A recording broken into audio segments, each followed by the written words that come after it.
শুধু এখন বাহাদুরাবাদ ফুলছড়ি ঘাটের সমীক্ষা করার জন্য ইমিডিয়েটলি এবার যেই আগামী সপ্তাহে পদক্ষেপ নেবেন।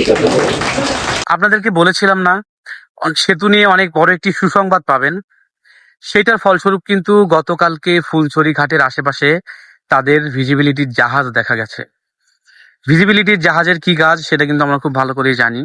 যাই হোক, সেটা নিয়ে পরে কথা বলবো। সেতু ফুলছড়িতেই 99% হওয়ার পসিবিলিটি কেন আছে সেটা নিয়ে আজকের কথা, সেটা নিয়ে দুইটা লাইন বলতে চাই।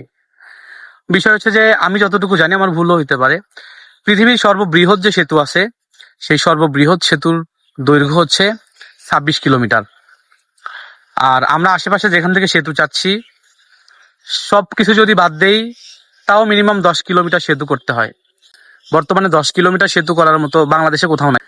তো এরকম এত বড় সেতু করার মতো পসিবিলিটি নাই বাংলাদেশের হাতেও, মানে বাংলাদেশ সরকারের হাতেও হয়তো বা এই মুহূর্তে এত বড় প্ল্যান নাই। সেখানে আমাদের সেতু বাস্তবায়ন কমিটির পক্ষ থেকে প্রস্তাব দেওয়া ছিল 1.5 কিলো 3 কিলো সেতু। এখন আপনার মাথায় আসতে পারে যে 1.5 কিলো 3 কিলো সেতু কিভাবে সম্ভব এবং দুইটা সেতু এখানে কেমনে সম্ভব। আমি যদি বলি, আমাদের ফুলছড়ির সামনে যে চরটিকে দেখতে পান, শাপলা বাজার, টেংনাকান্দি, এই চরের বয়স কিন্তু মিনিমাম ন্যূনতম বয়স হচ্ছে 80 বছর। 80 বছরের পুরনো একটি চর। তো আমাদের প্রস্তাব ছিল ফুলছড়ি ঘাট থেকে শাপলা বাজার পর্যন্ত যদি একটি সেতু করা হয়, এটা দৈর্ঘ্য মানে হয় মাত্র 1.5 কিলো। আবার শাপলা বাজারের পরে ওই সাইড থেকে বাহাদুরাবাদ পর্যন্ত যদি সেতু করা হয়, দেওয়ানগঞ্জ পর্যন্ত, ওইখানেও 1.5 কিলো। তার মানে সেতু হচ্ছে 1.5 কিলো 3 কিলো। মাঝখানের যে জায়গাগুলো, জমিগুলো থাকতেছে, এটা নিয়েও একটা আলাদা পরিকল্পনা ছিল।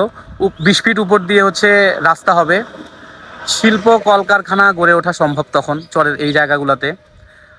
ইপিজেড হবে, ট্যুরিজম হবে, এটার আরও বিভিন্ন প্রস্তাব দেওয়া আছে, এগুলো আপনারা পরবর্তীতে জানতে পারবেন। এবং আরেকটা জিনিস বলে রাখি, সরকারের যে একটা প্ল্যানিং আছে সোলার নিয়ে, যে তারা একটা প্ল্যানিং করতেছে বা একটা কাজ করার কথা চিন্তা ভাবনা করতেছে। এই যে এত এত সরকারি জমি ফ্রি পড়ে আছে, চাইলে আমাদের মাননীয় প্রধানমন্ত্রী বলেন বা আমাদের বাংলাদেশ সরকার এই যে এই সোলার প্যানেলের যে প্রজেক্টটা তারা হাতে নিতে যাচ্ছে সামনে, তারা কিন্তু এই চরের এই পুরা জায়গাটাও এইরকম একটা মানে পরিকল্পনার মধ্যে রাখতে পারে। তো এখন চিন্তা করেন, বাকি যে জায়গাগুলো আছে এখান থেকে সেতু হতে গেলে একদম মিনিমাম 10 কিলো 12 কিলো করে সেতু করতে হবে। আর যদি ফুলছড়ি থেকে করা হয় তাহলে 1.5 কিলো 3 কিলো সেতু, এটার খরচ বেঁচে যাচ্ছে। এবং মাঝখানে যে চরের জমিগুলো আছে, এই জমিগুলোও কিন্তু একটা শিল্পায়নের মধ্যে নিয়ে আসা যাচ্ছে। তো সেই জায়গা থেকে আমি বলি বা আমরা মনে করি এটি 99% হওয়ার পসিবিলিটি আছে অন্যান্য জায়গার থেকে আর কি। এবং আমাদের মন্ত্রী মহোদয়ও এটা নিয়ে আমাদেরকে আশ্বস্ত করেছেন, অন্যান্য জায়গাগুলোর থেকে এই জায়গাটার এবং এই যে প্রস্তাবটি দেওয়া আছে এটা তাদের অনেক ভালো লেগেছে। সেই জায়গা থেকেই কিন্তু আমি আবারও বলি 99% হওয়ার পসিবিলিটি কিন্তু ফুলছড়ি থেকেই। সো কে কি বলেন, কে কি করলেন না করলেন, ব্যক্তি স্বার্থ বাদ দেন দিয়ে যেখান থেকে হওয়া সম্ভব সেখানকার হয়ে আওয়াজ তুলুন। আশা করি ভালো কিছু হবে।